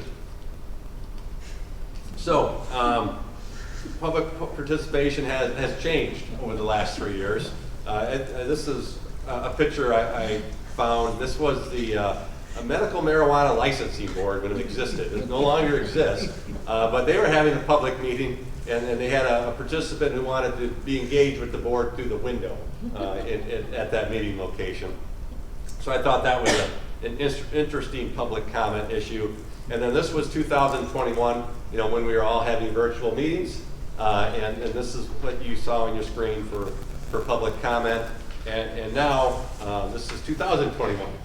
I know a number of boards have had these type of crowds at their board meetings, and what's interesting is you look at that picture, you see a lot of folks with cameras and recording the meeting, and that's one question I get. Can folks record a meeting without permission? And under the Open Meetings Act, they can, as long as it's not being disruptive. So someone couldn't come up here and hold a camera in your face to get a close-up of you as a board member, but if they're out in the audience simply taping the meeting, they have a right to do that. They can even live stream the meeting if they wish to do that. But it's not prohibited under the Open Meetings Act. So let's get into public comment. It's funny, the public comment requirement in the Open Meetings Act is really brief. It's the first bullet point there. A person shall be permitted to address a meeting of a public body under rules established and recorded by the public body. That's it. There's nothing more in the Open Meetings Act in regard to public comment beyond that simple statement there. So after that, it's all about the rules you adopt as a Board of Education and enforcing those rules in order to have an orderly business meeting. But in adopting those rules, you have to follow a standard that's been put forth by the Attorney General, is that your public comment rules must be reasonable, flexible, and written in a way that encourages public comment. So you want your community to be engaged with the school board through public comment. And your public comment rules should not be discouraging them. But there's still a balance there, okay? Your school board meetings are considered to be limited public forums under the First Amendment, so the First Amendment applies at your board meeting, so you have to be aware of that First Amendment right your community has to address the board, but at the same time, you have a right to have an orderly meeting, okay? And those public comment rules are adopted, so you're going to have an orderly meeting and you're able to carry out the business of the board. But you can't go too far to one way in having restrictive rules to the point where it's violating the First Amendment rights or the Open Meetings Act rights of your community in addressing the board. So first issue is when you have public comment. So I think tonight we're having it after the workshop, and you likely have a bylaw that says, as indicated on the order of business. And with that bylaw, that gives your board a great deal of flexibility when you wish to have public comment during one of your public meetings. You see some of the other options here. Bullet 2, or the second bullet point, pretty restrictive, that you're required to have a public comment before the board takes any official action on any issues of substance. So that would still allow for public comment to be after the workshop tonight. But in a traditional business meeting, that means it would have to be at the beginning of the meeting if you had such a bylaw indicating that. This next case provides support to enforcing a public comment rule as far as when you have public comment. You had a township board that had public comment at the beginning of the meeting. You had an individual showed up late and still wished to address the board. The township board said, public comment is over. You're going to have to come back to the next meeting. This person sued the township board claiming that his rights were violated under the Open Meetings Act, and the court supported the board and upheld its enforcement of its public comment rule that allowed it to have public comment at the beginning of the meeting and determined that was reasonable and enforceable and compatible with the Open Meetings Act. And one of the arguments made by the citizen in this case was, I didn't know when public comment was going to be held. The district or the township board did not post its agenda, so I didn't know public comment was at the beginning of the meeting. And the court said, the Open Meetings Act doesn't require that. The Open Meetings Act says you have to post a regular or special meeting, the location, the time, the date, that's it. You're not required to post the agenda or the order of business on that notice. Thus, you have to show up, prior to the meeting to determine when public comment's going to be. Length of comment, you can adopt a rule that limits individual comment. A lot of boards go 5 minutes, a lot of boards have 3 minutes. I don't recommend going much lower than 3 minutes. Again, your rules must encourage public comment, and if you have a public comment rule that says 1 minute, you're likely not encouraging public comment. and then I advise enforcing your time limits consistently. I know it may seem harsh to cut someone off right at 3 minutes, but once you allow someone to go over that, it's hard to unring that bell, because then the next person is going to wish to have an extra 30 seconds or 40 seconds. So the easiest application of that rule is you enforce it, to the second. Once 3 minutes is up, person is done. You don't have to permit sharing of time. So if you have a person at the podium and that person's 3 minutes are up, someone in the audience can't say, I give my 3 minutes to that person, and then that person gets 6 minutes. No, under your bylaws, it likely indicates that 3 minutes per individual. You get one opportunity to address the board. You don't have to permit sharing of time. If you have set parameters for public comment, let's say 45 minutes on your agenda for public comment, you would have to extend that 45-minute time frame if you have additional people that wish to address the board based upon your applying your time limits. You may want to consider this type of language. I'm not sure what your time limit is at the moment, but let's say you have 5 minutes for individual comment. You could lower that down to 3 minutes if you have more individuals that wish to address the board than what your overall time permits. Okay, so you have to still extend that overall time, but it may be helpful to have language that allows you to reduce that time from 5 to 3 minutes if you're going to exceed your overall time for public comment.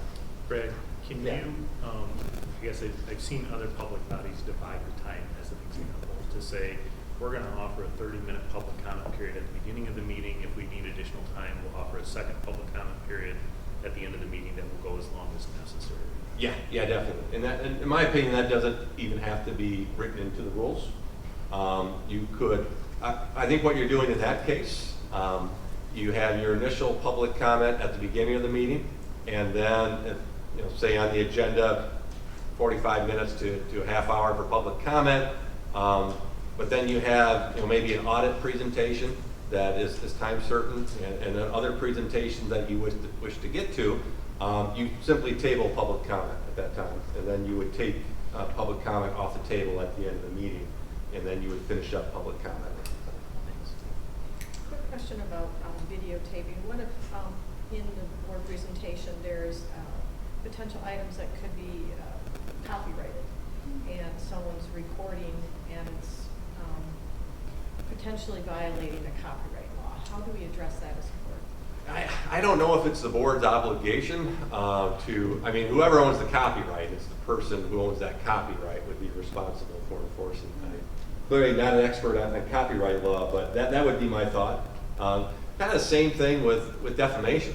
And we'll get into that issue in a minute, but someone coming up to the podium during public comment and starts issuing a complaint, whether it be against a board member or a employee, more likely an employee, and the comment is borderline defamation.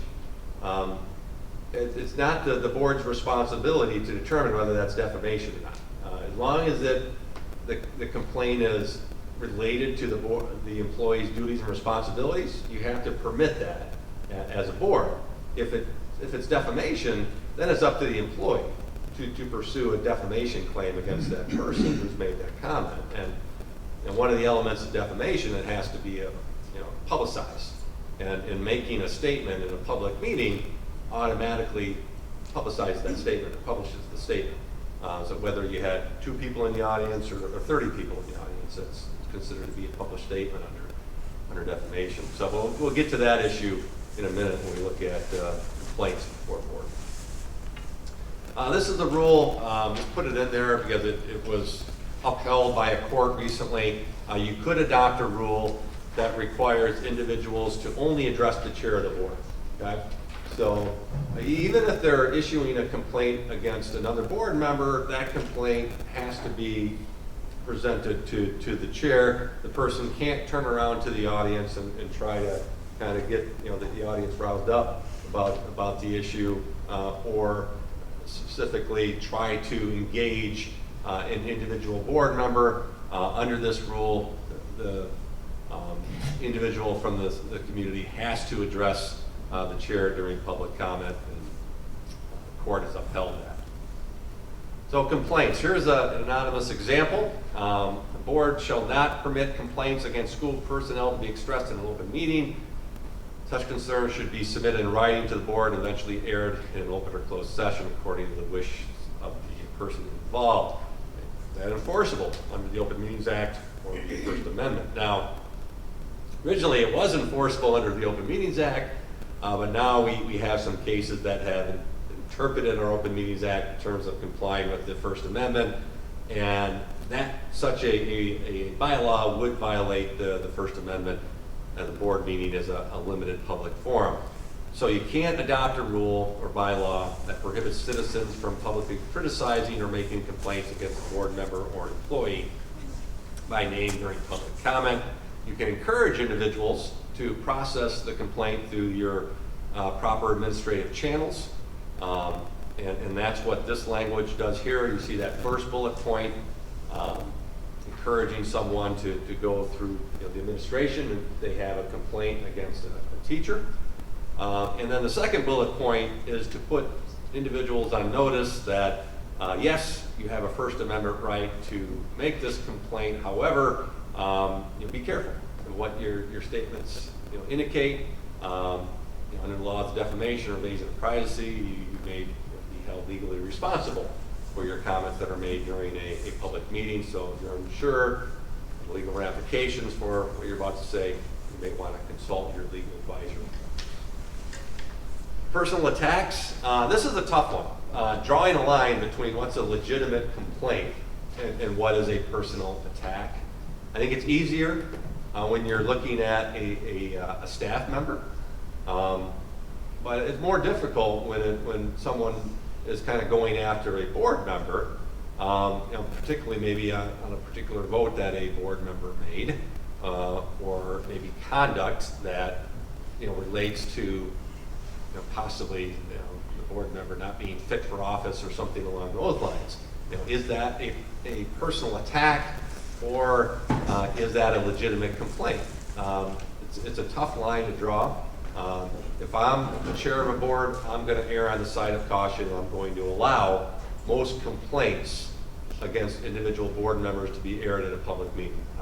Very rarely would I probably identify something as a personal attack. I think an easy line to draw is if a board member is being attacked based on ethnicity, based on one of the protected classes of our Elliott Larson Civil Rights Act, or any type of other identified protected class under your policies.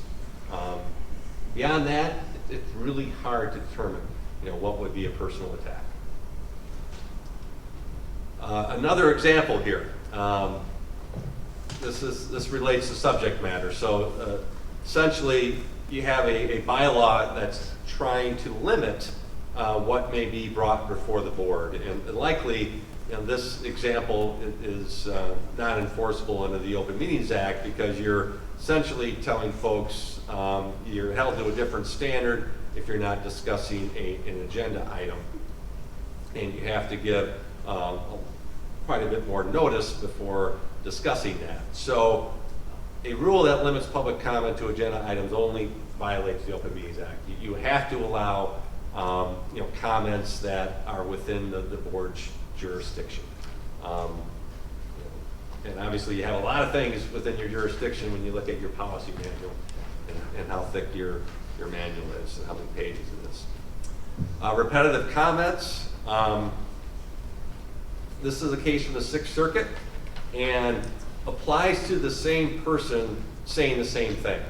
So what it doesn't apply to, there's different folks saying the same thing.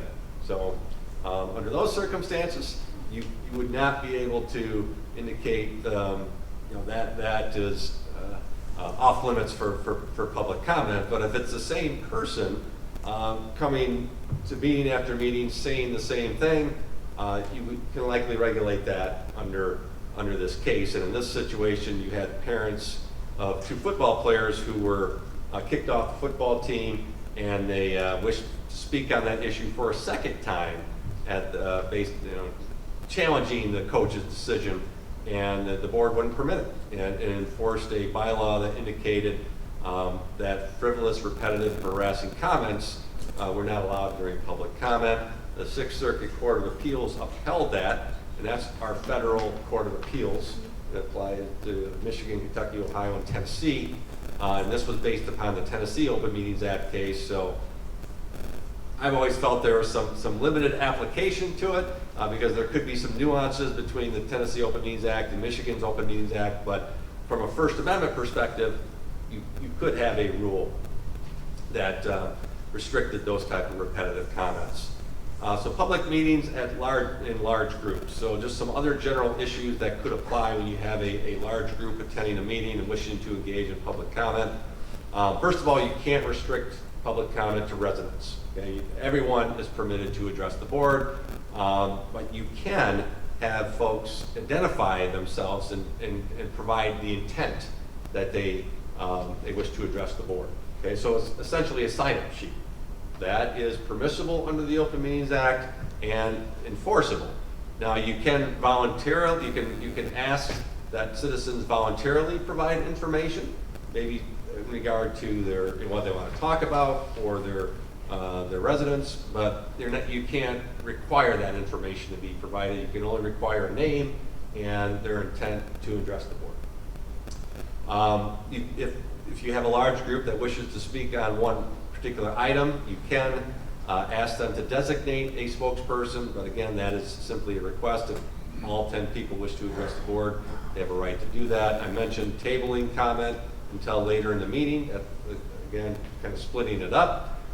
Recessing a meeting at the beginning, middle, or end.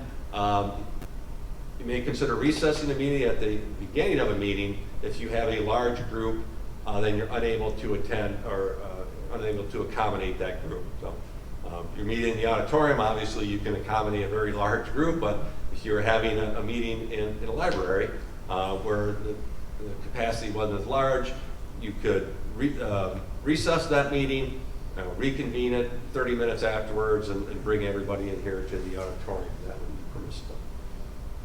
Recessing in the middle of a meeting, that's when you have disruptive conduct. Okay, and folks are not following proper rules of decorum, not following your public comment rules, continually disrupting the business of the board. Under those circumstances, you can recess the meeting and tell the group we're not going to reconvene until we're able to have an orderly meeting. And you can recess up to 36 hours without having to repost that meeting. And then the situation of recessing at the end of the meeting, that would be you have 30 people that wish to address the board, and you're pushing midnight, for your public meeting. And I was recently presenting to the Kalamazoo County School Board Association, and we were talking about public comment, and the record there was 4 hours for public comment. They had one board that had public comment for 4 hours, so obviously a situation probably where they could have recessed the meeting at one point and reconvened it the next day. And then lastly, committing a breach of the peace. That's when someone can be excluded from your meeting. And it has to be a breach of the peace committed at that meeting. And the Open Meetings Act doesn't define it. There's a number of cases that looks at this issue. And this is the most recent case where you had a township board expel a citizen based upon the following exchange between the chair and the citizen. This citizen had filed a lawsuit to remove a trustee from this public body. The chair recognized the individual in the audience and called the person out, saying, "You probably cost us another few $1,000s based upon the lawsuit we recently filed." The plaintiff rose from his seat, walked over to the lectern to speak, and this was outside of public comment. And the chair said, "Sit down, your time to speak is over." And this is simply all the plaintiff said. "I just wish that this board would act appropriately and professionally," as he walked back to his seat. And the chair said, "That's enough, you're out of here." And he was escorted from the meeting and excluded for breaching the peace of the meeting.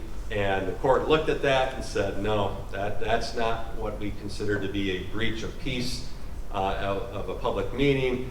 It must be seriously disruptive conduct involving abusive, disorderly, dangerous, aggressive, provocative speech that goes well beyond what a reasonable person would expect as reasonable behavior in a public meeting. So in that case, they claimed that was a violation of the Open Meetings Act.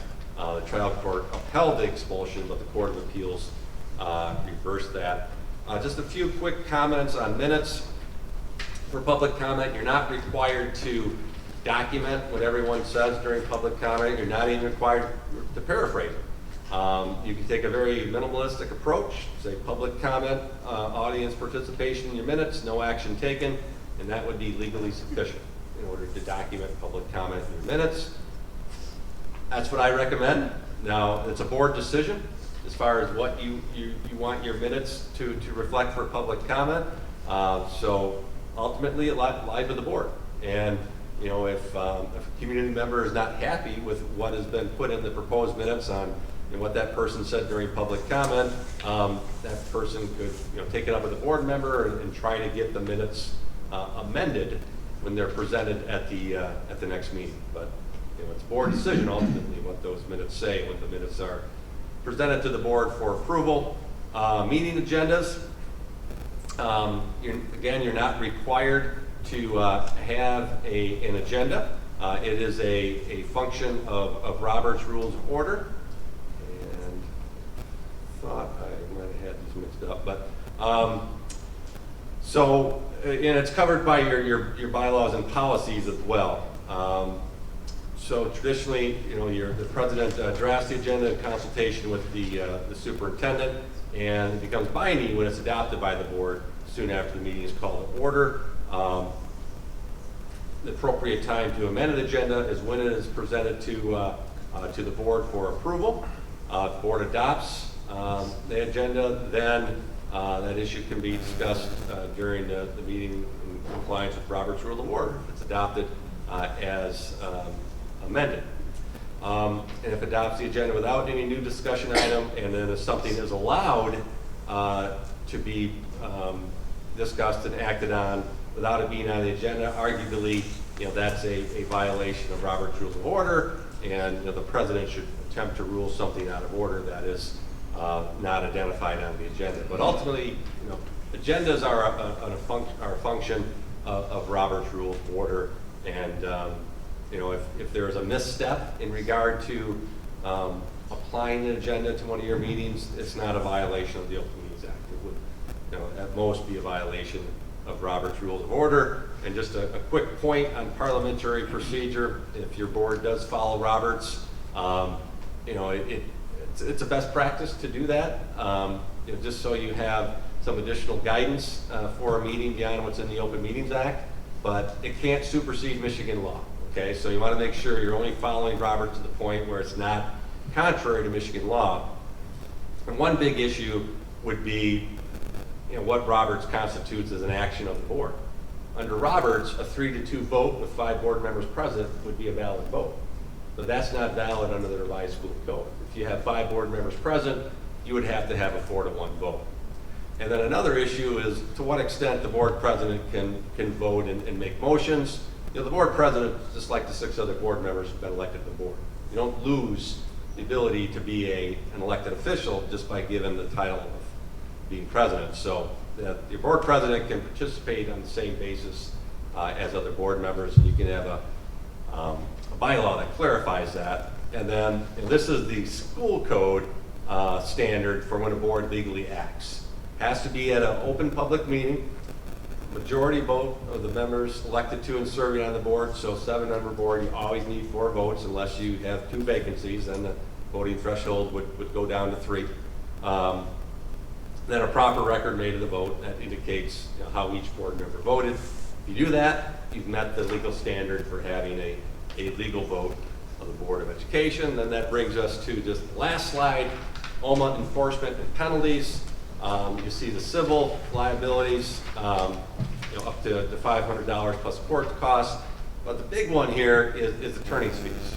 And this past year, I've seen 2 cases where attorney's fees have gone into 6 figures for violating the Open Meetings Act. And it wasn't a school board. It was 2, I think, small municipal boards that had to pay those substantial penalties. So I get a question from board about, well, what's the big deal about the Open Meetings Act, and what happens, if we have a technical violation? Well, the identified penalties aren't that significant, obviously, unless you do it intentionally, and then it could become a criminal penalty. But the big penalty is paying the attorney's fees for an Open Meetings Act violation. Then there's always the risk of having a decision invalidated by a court as well if you violate the Open Meetings Act. So that's it. Sorry I ran a little bit over, but I wanted to make sure we answered all the questions and we got through all the materials. So any questions on any topics that we may have not covered? Yeah, good Yeah. question on public comment. When I've chaired the meetings before, and we have public comment, I typically ask them for their name and their address. So I should not ask for their address. They can voluntarily provide the address. You can't require it. Yeah, because you can't require it. Because what would be the objective in requiring it? Probably the objective would be of possibly following up with that individual. And if that person wishes to receive follow-up information from the board of the administration, then they can voluntarily provide it. But if someone does not want to provide it, they don't have to. Any other questions? Can you clarify again on the meeting agendas? What I heard you say is regardless of what agenda is posted, if at the board meeting it's asked to be amended or changed, that is sufficient? That is fine, yep, because agendas are not required by the Open Meetings Act. You're not required to post them. So if you do voluntarily, you're still able to amend those agendas. And, however you want to amend them is fine. I recommend following Roberts, amending them when you approve them at the beginning of the meeting. I think if you amend them after it's been approved, then it requires a 2/3 vote under Roberts to amend an approved agenda. Regarding the public comments, right now, per our agenda, they're generally at the end of the meeting. Can you curate public comments, though, in a way that if folks had comments on items you were planning to take action on at a meeting, that you could allow for just those comments earlier in the meeting, while comments on all other items are at the end? Some boards will have a rule that states 2 opportunities for public comment. When the first opportunity at the beginning of the meeting is to comment exclusively on agenda items. So if someone wishes to address an item that wasn't on the agenda at that first opportunity for public comment, you would say no. You have to wait until the end of the meeting. So a lot of boards have adopted. I'm not saying a lot. I would say maybe 50% of districts probably have that rule. Thank you. Any other questions? All right, well, thanks. Brad, you had made a comment that if this venue didn't hold the number of people for tonight, we could recess and find another venue. Do we have to wait 18 hours since we have to post the meeting and the location? No, actually, you could. So the Attorney General on this issue has ruled that you can change location. I would recommend calling the meeting to order at the original location. And so you've met the requirement of having a meeting at a location that's been noticed in your public notice. And then you have signage, you have someone posted at the original location, you make a reasonable effort to inform folks of the new location. So that's the terminology used by the Attorney General. There has to be reasonable best efforts to notify the individuals of the new location. But you don't have to repost that and provide a new 18-hour notice of the new location. Any other questions? Any other questions, comments? Good. Yes, thank you, Brad. Thank you very much. This is very helpful. You're welcome. And as you said, at the MASB conference in 2 weeks in Grand Rapids. Yeah, looking forward to There's coming a back lineup over here for the conference, and that's going to be a busy time for us. But we're excited to do it in person again. As last year, virtual was a new situation for us, and I'd rather do it in person. So, yeah. Great. Thank you, Brad. I really appreciate it. You're welcome. Very, very informative. Okay. All right, if there's no other questions or comments on this from the board, Seeing none, then we move on to recognition of visitors and hearing the people present. So is Robin, I'm right here. oh, there you go. Robin, can you read the names, please, of those who registered to address the board this evening? Yes, our first speaker is Alden McAfee, followed by Jennifer Johnson. And again, a reminder, please, comments are to be kept to 3 minutes per our policy. And you can restate your name and then.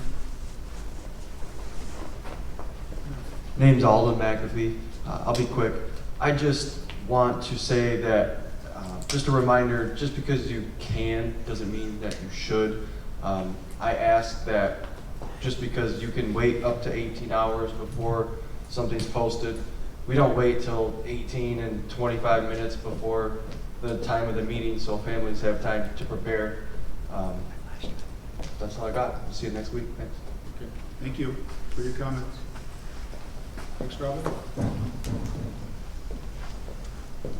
Jennifer's on her way up.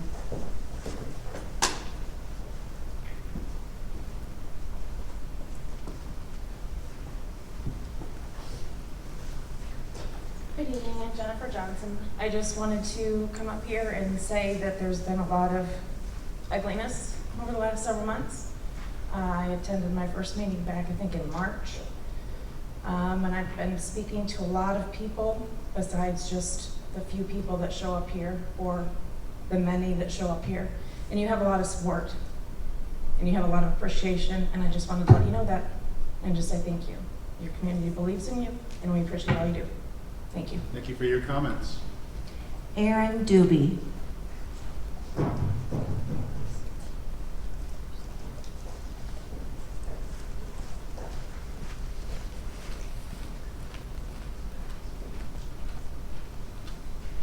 Greetings, board members, again. Good to see y'all. Echo the thanks from everyone else.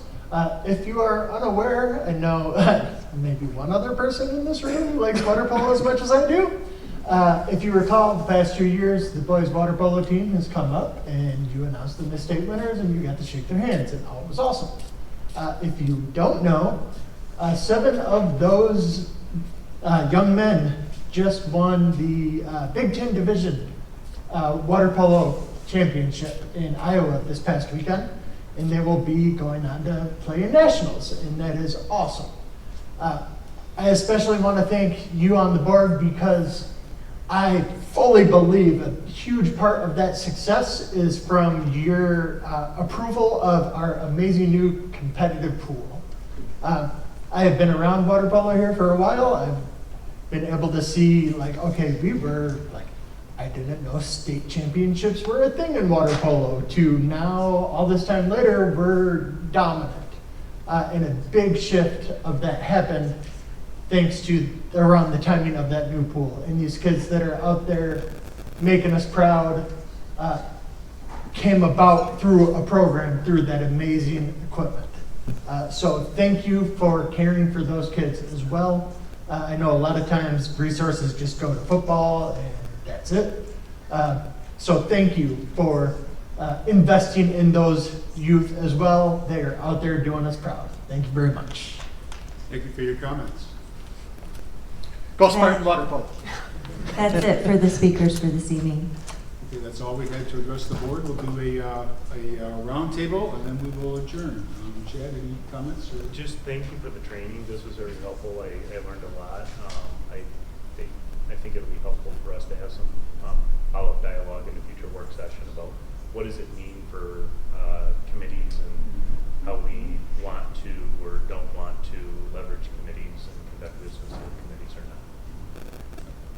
Yes, good to be back. Sorry I missed everybody last time around, but yes, and thank you, Doug, for facilitating this, and Ken. Even though some of us may have read these several years ago, refreshers are always good. So appreciate it.